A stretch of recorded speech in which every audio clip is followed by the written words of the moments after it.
Hey, Jason. Hey, how are you? Thanks for joining. It seems like you have a lot of different things going on in your life. What are you passionate about right now? Well, I've been shooting the protests since day one. That has been the whole that's consumed all of my shootings since that night. I went out that night and What it night? hasn't stopped. The first night there was a protest after the George Floyd killing. Um, I went out that night and it hasn't stopped. Since that's what I've been doing 99% of the time since then. And what Because do you I didn't. tell me about that journey? Like, what has it been like to take this content, and then how are you getting people to like pay attention to it? I didn't do anything to get people to pay attention to it. I think they just, in the beginning, it was just a curiosity. People wanted to see what was going on. So if you had any of that imagery out there, people were going to find it. And it just sort of escalated from there. I was normally doing street photography just around the city. So, I knew people around the city from that area. But once the protest started and the imagery changed, the imagery itself brought in more people, more eyes, more viewers, and it kept going, and I kept going with it. So anytime there was something going on, especially in the beginning, there were times I was, you know, I'm in Manhattan and then I'm across the bridge in Brooklyn and back, all day. So the imagery it just grabbed people. Why is it important to you to like document, and what like motivates you to keep going? Um, I think mostly just a desire to keep some control over the narrative because the news, they got bored with it, you know. But even when they did report it, I found that there was just it was off. It wasn't accurate. And I'm thinking, okay, well, I was right there. I saw what happened, or I saw what didn't happen.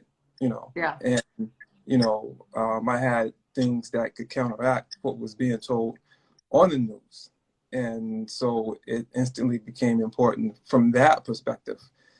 And then after that, it was just a matter of we actually, at least here in New York, we saw things changing. We saw things changes being made in some of the policy and the attention that was being brought to police brutality and these other issues that Mm. maybe some people didn't think were as serious as they were. So, you know, expanding from the narrative, it was also a matter of keeping people's eyes on what was going on because we saw change and we're continuing to see it. So it was important to stay with it. Yeah, I feel the same way. I feel like it's amazing. Well, everything starts from the streets. Like people are always like, Yeah. why can't people just, write a letter or something? Like Right, if right. you look in history, the women's rights movement, the obviously like every movement that's ever taken place has actually started from the streets. Exactly. So Exactly. there's actually no way around it. And There's people not. think there is, but there's not. There's not. And the more eyes you have on it, the better. That's how I see it. So anything that I could contribute, I was dedicated to that. So tell me how it's like changed, like how it has changed from your lens. Like when you used to go out and you used to look for like, what's a good story? What do I want to capture? How has that changed from when you started with George Floyd to till now? In terms of the storytelling aspect of it, not a lot has changed, only in the sense that I know these people now. I've been out here for, like I said, almost a year with the same people all the time. The groups have certainly gotten smaller, but the same passion is there, and so it's a little bit easier to tell the story because I'm familiar with the people. I know them. I see them every day, and so it's a little more personal. Of course, there was some of that in the beginning because the issue was personal for me, but it was just sort of a big mass, of people. And so, I guess recording it from a different perspective in that way, but it's become more personal on an individual level because, everybody's like family now. I'm seeing the same people on a regular basis. And so I know we know each other, and there's a comfort level there, so there's an even stronger support system. And everybody's just there to support, back each other out, and, help each other tell these stories. And how are you helping tell stories? Like, how can you do that through content? Well, it's just a matter of letting the people who are not here, the people who are not on the ground, whether it's because they're not in the city or because they're not familiar with the issues, whatever the case may be, Mm-hmm. It's a matter of them having the ability to have a tangible, not so much tangible, but a source, a constant source of this information. Even if they don't know the people who they're seeing in these images, the stories are consistent. The storyline is consistent. If it's, because for example, there's a line starting from, halfway through the protest up until now, when the ICE issue came to the front, when there were the forced hysterectomies and all this. And so in general, there's just been, it's just a way to connect dots, for people. People are very often on the outside looking at this. I get messages from people all the time from different places saying, thank you for informing me. Thank you for sharing these images. I had no idea. Or even if they know about it, they're saying, thank you for being so consistent with this, because the news gave up on it. The news stopped covering it, or whatever the case may be. So it's just a matter of having some information out there for them. Even if the story isn't in detail, they see what's happening, and then that's often motivation for them to go find more information on their own. Do you know the other photographers that are out there? Like, do you guys share? Yes. Are you guys friends? Yes. Many of us. There's, we're like a little family. We've been referred to that by other people. A lot of us know each other because we've been out there together so long. And yeah, we've built very strong friendships over the past, 10 months or however long it's been.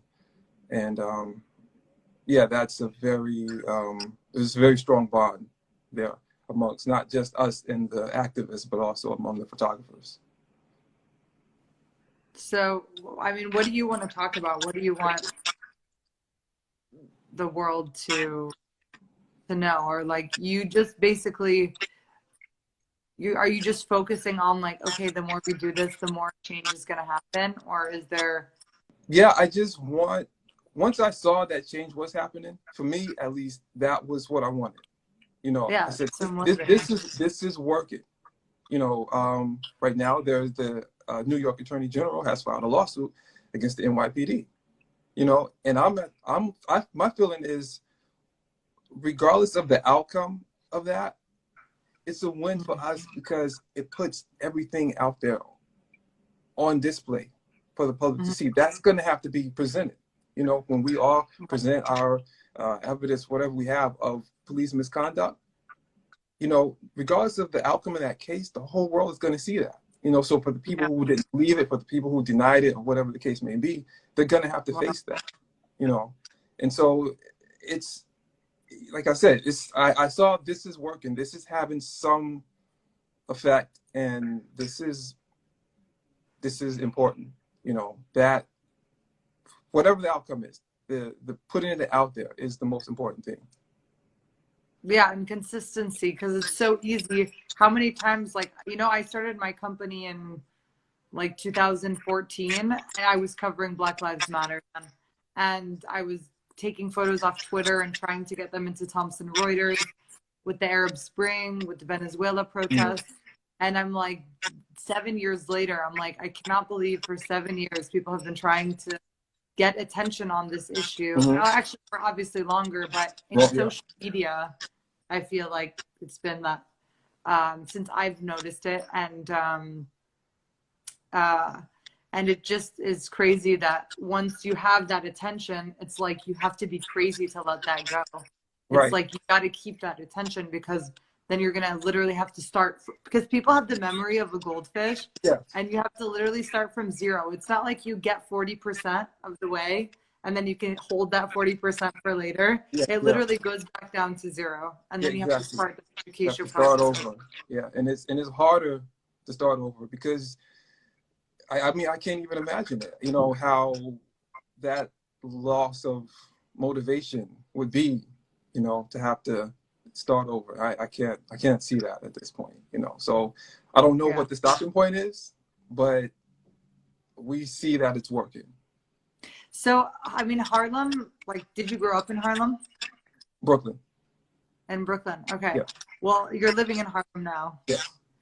So Harlem has, like, what does Harlem mean for, like, it's Black History Month. Tell me what it means to live there now and, like, work on this, like, important current event now. Oh, well, you know, Harlem is historical in the Black community for very obvious reasons, and it's been that way for a very long time. And it's certainly true for parts of Brooklyn too. But, you know, Harlem is, you know, I guess in some ways people see it as the Black Mecca of, you know, New York City. And I know in the beginning of the protest, there were a lot of the big ones were occurring right here in Harlem, you know. So, you know, but at this point, it's just, you know, a matter of, again, I don't know what the end point will be, but, you know, I feel like if there are people here in Harlem who see what we're doing, it's just a little bit of hope, you know, because their stories are often not told, you know, because not all of these things are captured on camera, you know.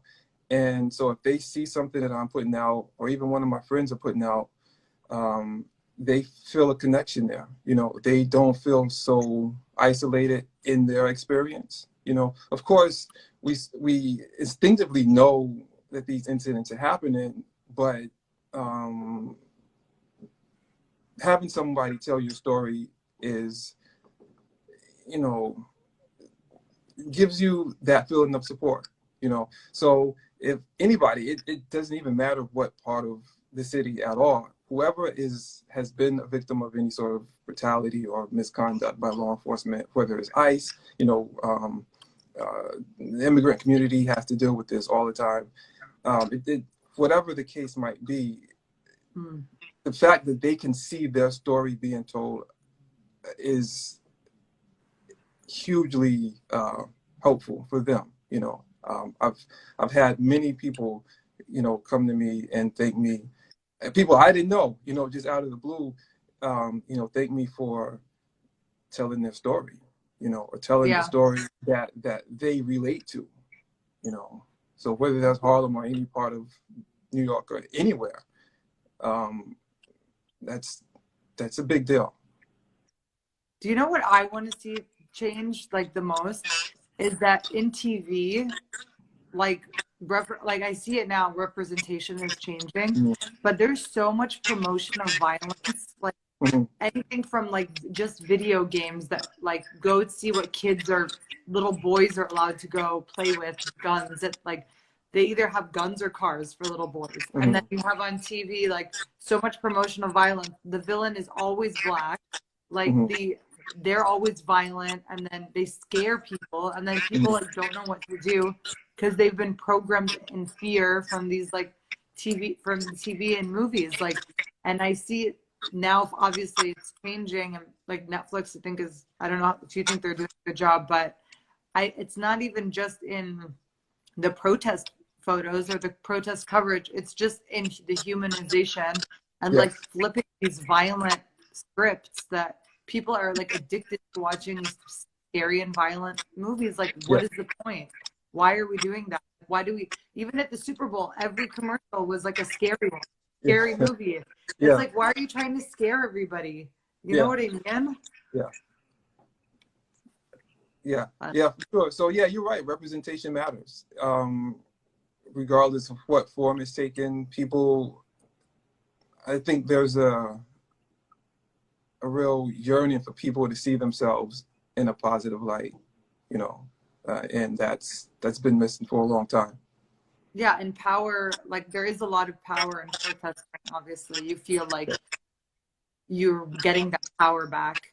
Yeah, It just would be great to translate that into like an everyday lifestyle. yeah, yeah. And there are a lot of people involved in, you know, people with good ideas trying to come up with how can we, you know, how can we do that? How can we translate this into an everyday lifestyle, like you said, and Yeah, make it sustainable? yeah. Is there any difference now, you think, now that our like the enemy Trump is gone? Has it been harder to like, because every protest line was about how much they hate him, and like it was such like a good like contrast, a cheap one, but do you Yeah, see a difference now? Is it going to be harder for people now that there's not that like main point of person? I thought that in the beginning, you know, shortly after the election, and I said, well, you know, I don't know what's going to happen. Now, there were a couple of groups, one in specific, they were all about Trump Pence, you know, and, you know, and it was sort of an inside joke that, you know what, they're not going to have anything to do now. They're going to have to go home because, you know, they pulled it out. But outside of that, though, I haven't seen the change, you know, because there's just been so many other issues that activists have addressed, you know, whether it's immigration or police brutality or whatever. There's always something. So in general, I guess there's just a feeling, okay, yeah, we're gonna hold Biden and Harris accountable. We're gonna keep them under the microscope, watch what they're doing, and take it one day at a time, you know. So there's sort of this sort of vigilance in that sense, you know. But there's so many other issues. So the lack of, there hasn't been a lack of fire under anybody. Yeah, that's good. Well, thank you, Jason, for coming on. This has been Oh, so my pleasure. interesting. Thank you. Bye. Bye bye.